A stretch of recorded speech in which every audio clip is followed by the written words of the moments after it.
ముఖం చూసి బొట్టు పెట్టడం అంటే ఇదేనేమో. చౌక ధరల దుకాణ నిర్వహణ తీరు దేశవ్యాప్తంగా ఒక్క తీరుగానే ఉంది. కానీ డీలర్ల నియామకాల్లో మాత్రం చాలా తేడాలు ఉన్నాయి. ఒక ప్రాంతంలో డీలర్లకు జీతాలు ఇస్తున్నారు, మరో చోట కమిషన్లతో సరిపెడుతున్నారు. ఇప్పుడు ఇదే చౌక ధరల దుకాణాల డీలర్లకు కంపరం పుట్టిస్తోంది. తమకు తమిళనాడు తరహాలోనే జీతాలు ఇవ్వాలంటూ వారు డిమాండ్ చేస్తున్నారు.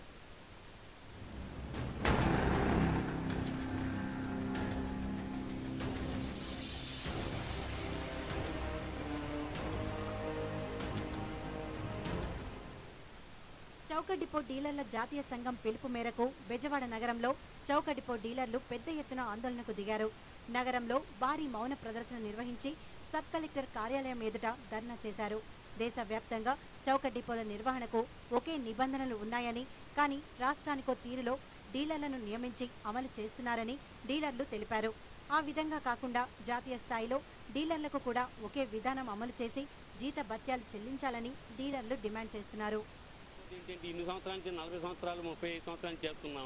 దీంట్లో సెల్ఫ్ ఎంప్లాయ్ స్కీమ్ కింద కానీ లేడీస్కి, ఎస్సీలు, బీసీలకి అందరికీ కూడా దీని మీద జీవిస్తున్నారు కనుక ఇమీడియట్గా మనీ ట్రాన్సాక్షన్ సిస్టమ్ పెట్టేసేస్తే వీళ్ళంతా రోడ్డు పాలవుతుంది.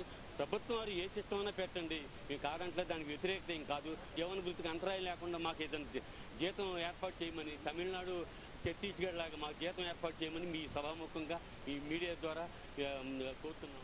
దశాబ్దాల తరబడి చౌక డిపోలు నమ్ముకొని జీవిస్తున్న తమ పొట్టకొట్టడం ప్రభుత్వాలకు మంచిది కాదని డీలర్లు ఆవేదన వ్యక్తం చేశారు. ప్రభుత్వం ఏ రకమైన మార్పులు చేర్పులు చేసినా తమకు అభ్యంతరం లేదని, అదే సమయంలో తమ బ్రతుకులను గురించి కూడా ఆలోచించాలని డీలర్లు కోరుతున్నారు.